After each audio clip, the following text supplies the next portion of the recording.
बढ़ाएगा और रोजगार के नए अवसर के साथ समृद्धि के द्वार खोलेगा। इस कारखाने के बारे में और भी अधिक जानकारी देने के लिए, इसकी विशेषताओं के बारे में बताने के लिए एक छोटी सी फिल्म तैयार की गई है। आइए देखते हैं।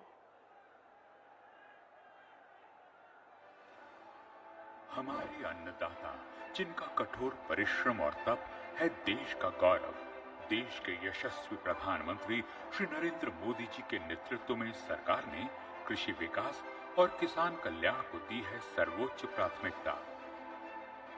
गत 7.5 वर्षों में बीज, बीमा, बाजार और बचत सभी पर हुआ है चौतरफा काम।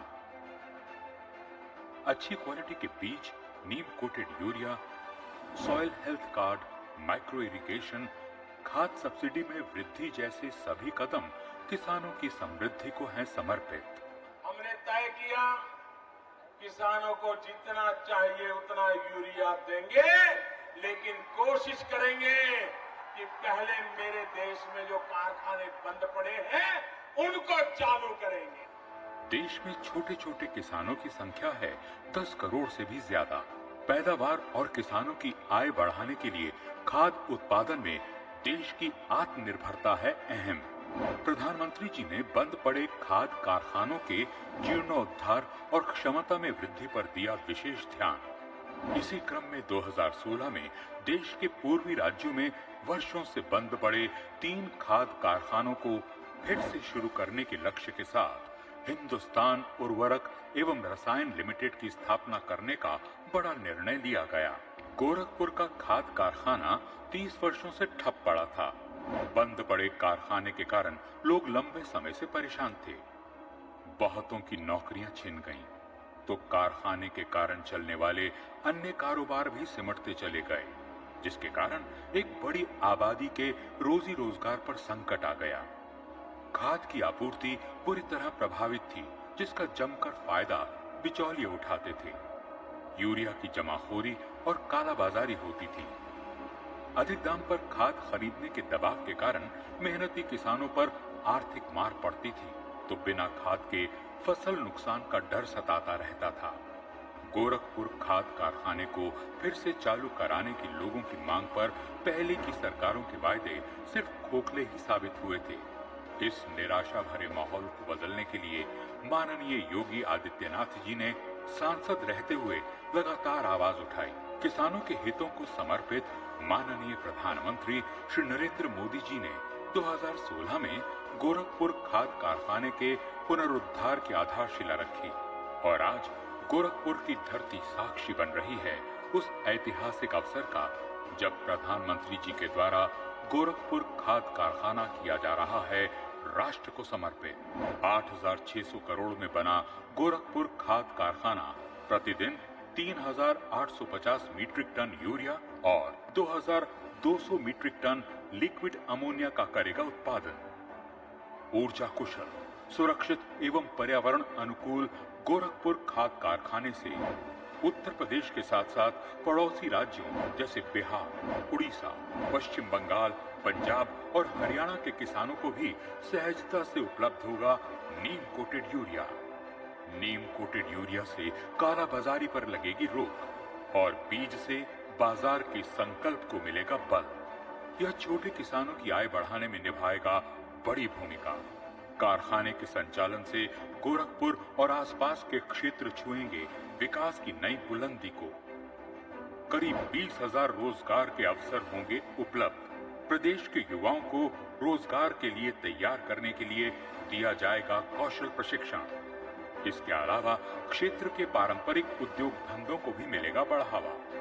आजादी के इस अमृत महोत्सव की श्रृंखला में राष्ट्र और विशेष रूप से हमारे अन्नदाता को समर्पित ये खाद कारखाना माननीय प्रधानमंत्री जी के आत्मनिर्भर भारत के विजन को देगा नई मजबूती।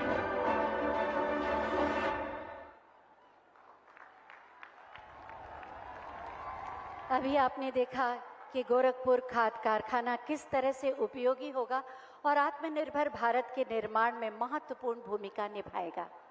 आज ही माननीय प्रधानमंत्री महोदय ने अखिल भारतीय आयुर्विज्ञान संस्थान गोरखपुर भी राष्ट्र को समर्पित किया है। इसके खूबियों और लाभ के बारे में एक फिल्म आइए देखते हैं।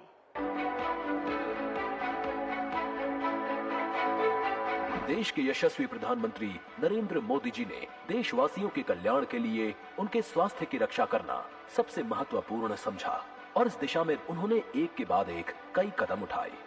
2014 से पहले बदहाल मेडिकल इंफ्रास्ट्रक्चर की हालत में सुधार लाने के लिए उन्होंने तेजी से विकास किया और आज देश चिकित्सा के क्षेत्र में आत्मनिर्भरता की राह पर है।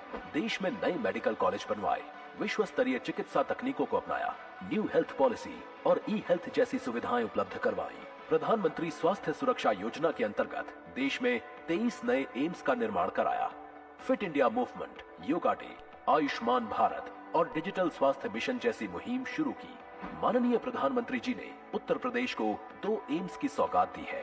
पूर्वांचल का व्यक्ति बीमार होता था तो उसे पता नहीं चलता था कहां जाऊं, कैसे जाऊं, इलाज कहां करवाऊं।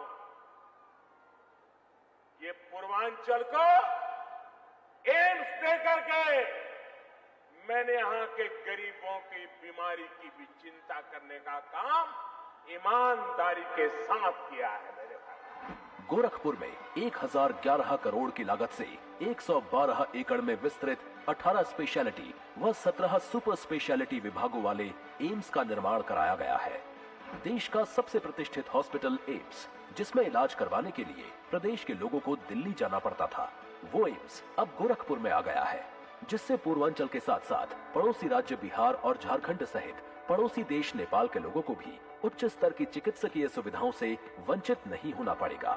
750 बेड और 14 ऑपरेशन थिएटर की क्षमता वाले गोरखपुर एम्स में सिटी स्कैन, MRI एवं अल्ट्रासाउंड की सुविधा सहित कई गंभीर बीमारियों के इलाज की सुविधा है। इसके अलावा चिकित्सा शिक्षा के 25 से अधिक पाठ्यक्रमों सहित MBBS की 125 सीटें हैं। गोरखपुर एम्स के निर्माण से स्वास्थ्य सेवाओं के साथ साथ युवाओं को प्रत्यक्ष और अप्रत्यक्ष रूप में रोजगार के अवसर प्राप्त होंगे और आवागमन बढ़ने से स्थानीय उद्योगों को भी बढ़ावा मिलेगा। आज आजादी के 75वें वर्ष को पूरा देश अमृत महोत्सव के रूप में मना रहा है। इसी कड़ी में माननीय प्रधानमंत्री जी गोरखपुर एम्स को राष्ट्र को समर्पित कर रहे हैं। ये माननीय प्रधानमंत्री जी के स्वस्थ भारत, सुरक्षित भारत के साथ साथ आत्मनिर्भर भारत के संकल्प को भी मजबूती देगा। सोच ईमानदार, काम दमदार। आज लोकार्पित की गई 3 परियोजनाओं में से तीसरी परियोजना BRD मेडिकल कॉलेज में ICMR regional medical research centre का उद्घाटन। इसके बारे में जानकारी लेने के लिए आइए देखते हैं ये छोटी सी फिल्म। कोरोना महामारी ने स्वास्थ्य सेवाओं के बुनियादी ढांचे को मजबूत करने के लक्ष्य को और दृढ़ बनाया है। प्रधानमंत्री श्री नरेंद्र मोदी ने स्वास्थ्य क्षेत्र के मूलभूत ढांचे को मजबूत करने की दिशा में कई अहम कदम उठाए हैं। इसी सोच के तहत देश में स्वास्थ्य अनुसंधान के लिए नए संस्थानों का निर्माण किया जा रहा है।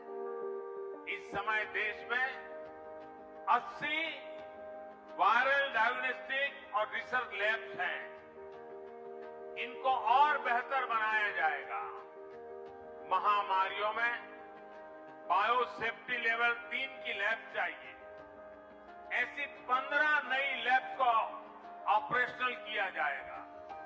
इसके अलावा देश में 4 नए नेशनल इंस्टीट्यूट ऑफ बायोलॉजी और एक national institute for one health भी स्थापित किया जा रहा है।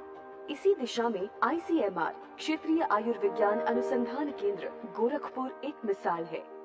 अत्याधुनिक सुविधाओं से युक्त क्षेत्रीय आयुर्विज्ञान अनुसंधान केंद्र का नया भवन इलाके में मलेरिया, TB, HIV, कैंसर और कुष्ठ रोग जैसी बीमारियों के अनुसंधान के नए क्षितिज खोलेगा।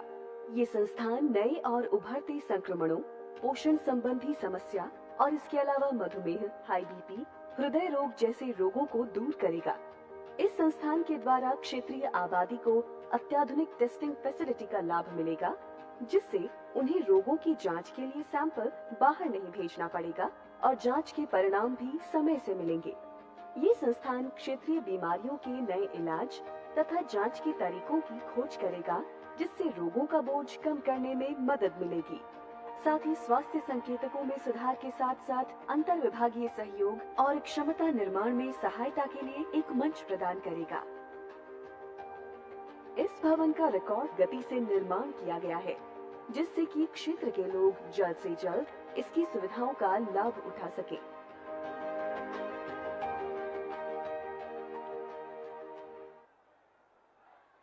बहुत बहुत धन्यवाद माननीय प्रधानमंत्री जी, उत्तर प्रदेश को स्वास्थ्य और समृद्धि के ये उपहार देने के लिए।